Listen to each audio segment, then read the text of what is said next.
नमस्कार दोस्तों, मेरा नाम है अंकुर ढेंगुला और मैं आपका स्वागत करता हूं अध्ययन कक्ष में।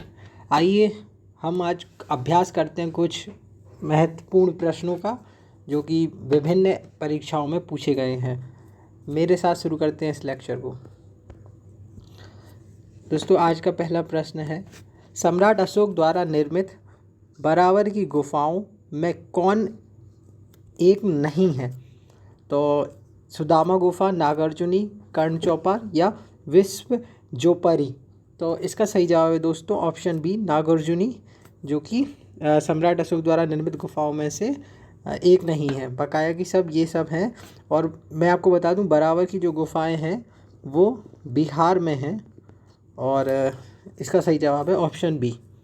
अगले प्रश्न पे आते हैं दोस्तों। निम्नलिखित में से कौन जैन तीर्थंकर के अनुयायी निग्रत कहलाते थे? दोस्तों, इसका सही जवाब है ऑप्शन सी, पार्श्वनाथ, जो कि जैन धर्म के 23वें तीर्थंकर थे। ऋषभदेव जो है वो जैन धर्म के संस्थापक थे और प्रथम तीर्थंकर थे। अजीतनाथ दूसरे तीर्थंकर थे, सेकंड। और अरिस्टनेमी ये 22वें तीर्थंकर थे। तो इसका सही जवाब है ऑप्शन सी। भारत की सबसे बड़ी तटीय झील कौन सी है? दोस्तों, इसका सही जवाब है ऑप्शन बी, तटीय झील सबसे बड़ी चिल्का लेक है, जो कि ओडिशा में है। और वुलर झील जम्मू कश्मीर में है।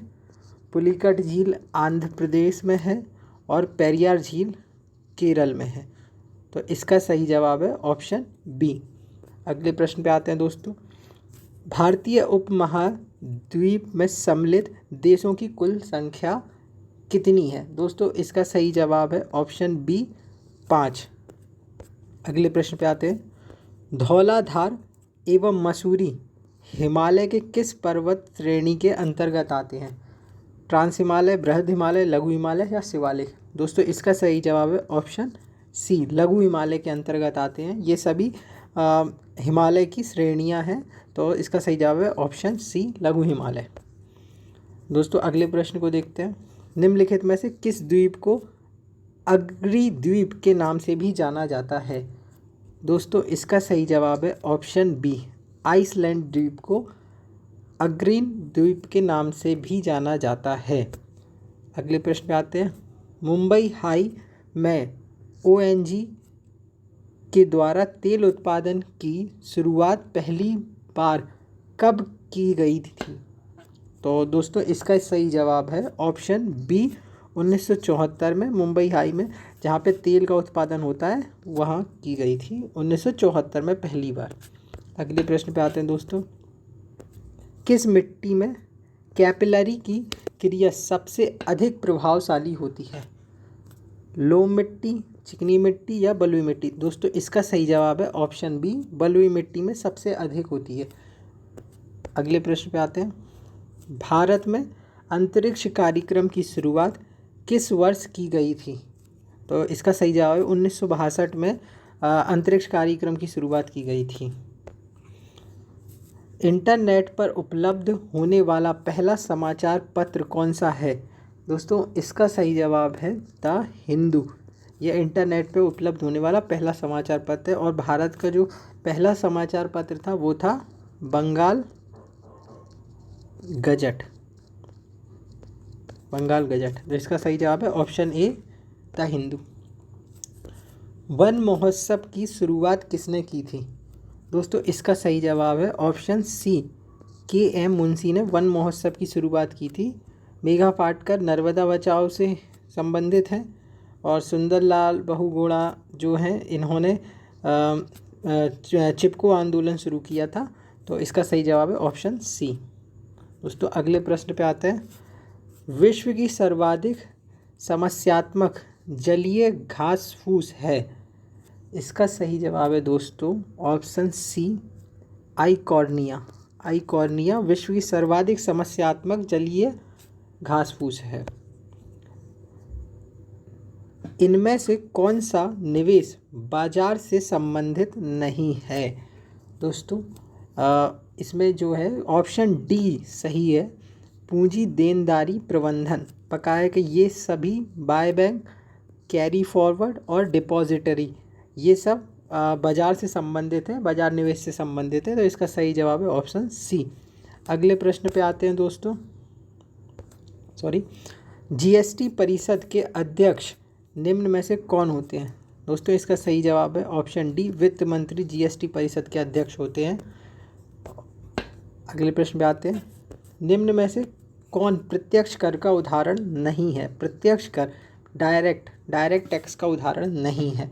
तो इसका सही जवाब ऑप्शन ए, बिक्री कर डायरेक्ट टैक्स का उदाहरण नहीं है। बकाया कर, निगम कर और उपहार कर ये डायरेक्ट टैक्स के उदाहरण हैं। तो option A is a correct answer. अगले प्रश्न पे आते हैं दोस्तों।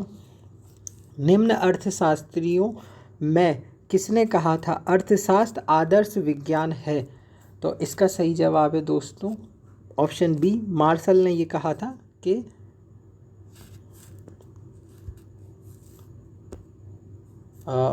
सॉरी दोस्तों, स्क्रीन चली गई थी। तो इसका सही जवाब है ऑप्शन बी, मार्शल। अगले प्रश्न पे आते हैं दोस्तों। भारतीय संविधान के किस अनुच्छेद के अंतर्गत नियंत्रक एवं महालेखा परीक्षक कैग की नियुक्ति की जाती है? तो दोस्तों इसका सही जवाब है आर्टिकल 148 के अंतर्गत नियंत्रक एवं महालेखा परीक्षक कैग की नियुक्ति की जाती है। और इसमें मैं बता दूं जो अनुच्छेद 123 है, ये इससे अध्यादेश जारी किया जाता है। और अनुच्छेद 76 जो है वो महान्यायवादी अटॉर्नी जनरल ऑफ इंडिया की नियुक्ति के बारे में बताता है। तो इसका सही जवाब है ऑप्शन बी। अगले प्रश्न को देखते हैं। किस संविधान संशोधन द्वारा भूतपूर्व पुर्तगाली अंतः क्षेत्र को भारत में शामिल कर केंद्र शासित प्रदेश का दर्जा दिया गया था? दोस्तों इसका सही जवाब है ऑप्शन डी और सी दोनों हैं, क्योंकि दोनों में एक ही ऑप्शन है। तो 10वां संविधान संशोधन था, उसके द्वारा दादर नागर हवेली को भारत में शामिल कर लिया गया था। तो इसका सही जवाब है ऑप्शन डी। दोस्तों अगले प्रश्न पे आते हैं। डॉक्टर राजेंद्र प्रसाद संविधान सभा के निम्न में से किस समिति के अध्यक्ष नहीं थे? दोस्तों इसका सही जवाब है ऑप्शन डी, अल्पसंख्यक समिति के अध्यक्ष नहीं थे डॉक्टर राजेंद्र प्रसाद। बकाया की सभी समितियों के, इन सभी प्रक्रिया नियम समिति, वित्त एवं कर्मचारी और संचालन समिति के अध्यक्ष थे। ठीक है, अगले प्रश्न पे आते हैं दोस्तों। ब्रिटिश भारत में कानून निर्माण प्रक्रिया में भारतीय प्रतिनिधियों को शामिल करने की शुरुआत किस अधिनियम द्वारा की गई थी? दोस्तों इसका सही जवाब है ऑप्शन बी, भारत परिषद अधिनियम 1861 के द्वारा ये प्रक्रिया शुरू की गई थी। तो दोस्तों ये थे कुछ महत्वपूर्ण प्रश्न।